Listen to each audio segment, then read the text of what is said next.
Hello everybody, this is Toys R Us, and for this very quick, I suppose it's like a news update video, it's a discussion video, and it is of course a reaction video. And I'm going to reiterate right now, even though it says in the title and everywhere else, this is heavy spoilers on the movie Rise of the Beasts. I'm going to discuss as much as I can remember from it, giving away loads of things that happened throughout the film, things that I saw, and indeed things at the end. But yeah, so if you don't want to hear anything about the movie, this is your last chance to now end this video and then go and watch the other one, or come back and watch this when you've seen the movie. So overall, amazing film. Really a lot better than I thought it would be, to be honest. I wasn't too sure. I thought that the Maximals might be a bit cheesy, but they worked really well. I mean, the opening scene is very reminiscent of the fact, like Bumblebee, the fact that it starts off full of action, fantastic, really good, really full of action, with the Maximals in it. And of course, we thought it was a hoax, but no, Ape-Link is in it. You see Ape-Link within the first couple of minutes. Unfortunately, he doesn't last very long. It's pretty brutal, actually. I suppose for the robot fighting, it is pretty brutal, and the Terracon Scourge completely lives up to his name. So really big battle scene at the beginning straight away. Ape-Link is actually legitimate in the film, but unfortunately, it doesn't last too long, and that sort of sets the scene for the whole story, which is obviously about this key that's going to be able to get the Autobots, because at the moment we don't know if there's any Decepticons on Earth. There wasn't even a mention at all of the Decepticons, to be honest, throughout the whole film. It was just referred to as Terracons all the way through. So that could be something in the future. Yeah, they're after this particular key that went into hiding. One piece of it ends up inside an artifact that ends up in the museum, and that's how the leading lady actor gets in on the I've forgotten her name. I think it's Eleanor. It's terrible. I've only just literally seen it. I can remember Noah, and I can't remember her name at the moment character wise. But yeah, so she obviously finds the artifact. It goes straight into it, but I like it. There isn't too much messing around.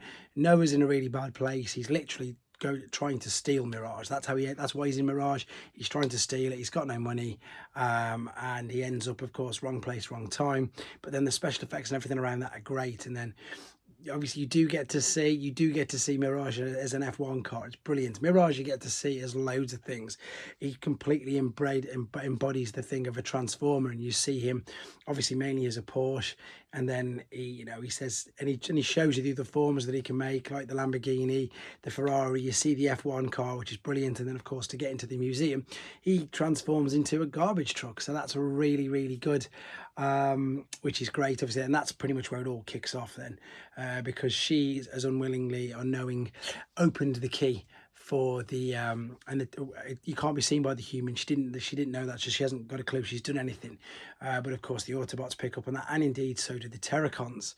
And then that's where this battle at the museum happens, which of course people have been murmuring about or rumoured about for ages, or I suppose not rumours, but there was supposed to be this really big scene at the museum, which there is. It's a really great scene between them, really good.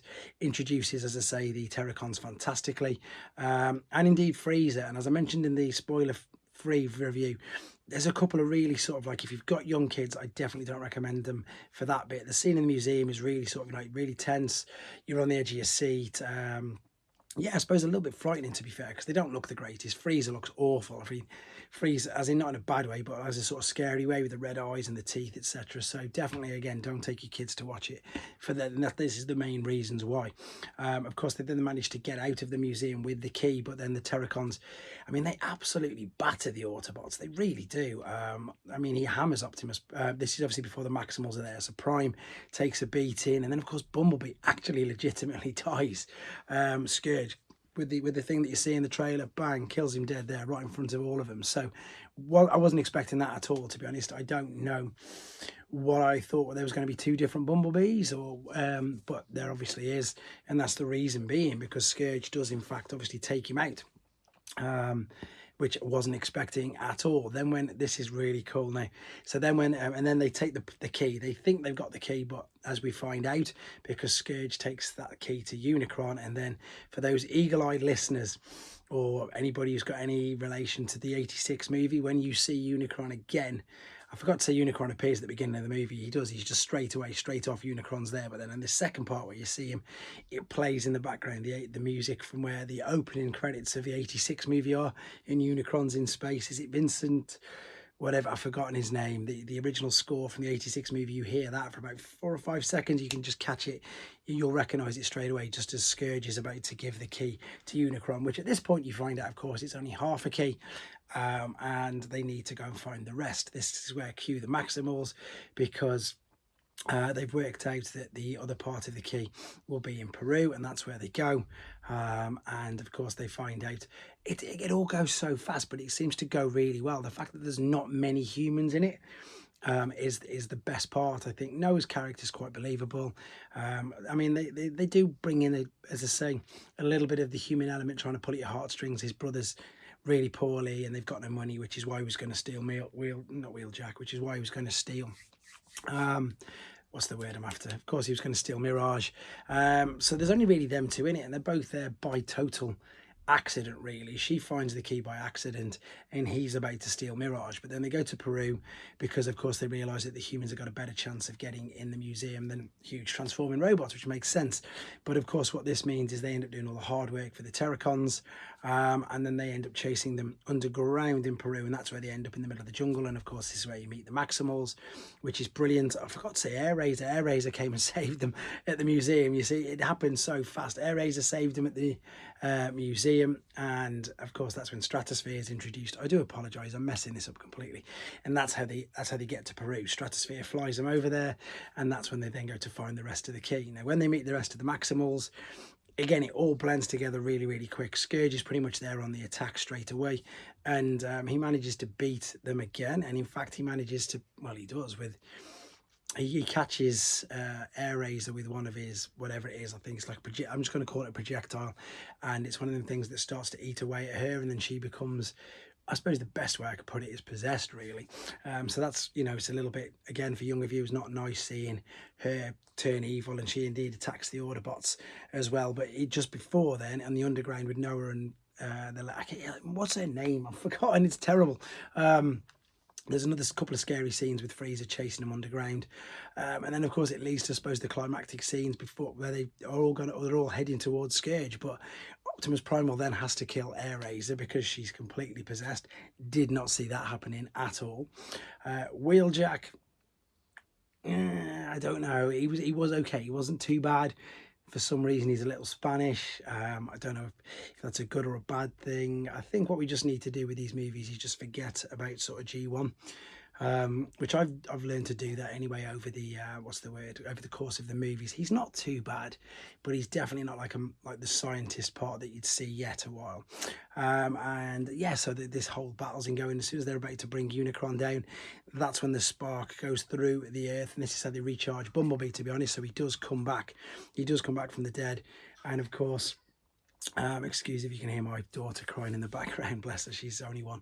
What was I saying? And then it's about 40 minutes of just constant action, and again, it's really good. It seems to all blend in together. Nothing's too unbelievable. I'm not going to say sort of too much because I want you to enjoy some of the movie. There's a teeny little bit at the end which might be a little bit unbelievable, but then it's remedied and rectified by Optimus Primal sort of being able to hold back Optimus. Now I said it's going to be spoilers, so I might as well tell you, because hopefully you've seen it. So just as they've defeated Unicron, everything's being sucked up out of the way, and Noah in his exosuit, for whatever word you want to call it, is the one that sort of stops him initially. It's a bit like Ripley at the end of Aliens, you know, not being dragged out of the thing, completely unbelievable, but only for a few seconds. It isn't too long that you're thinking this is ridiculous, because he doesn't manage to hold on to him forever, and then he's just about to fly off, and Optimus Primal then catches Optimus Prime, and that's of course much more believable because he's huge in it.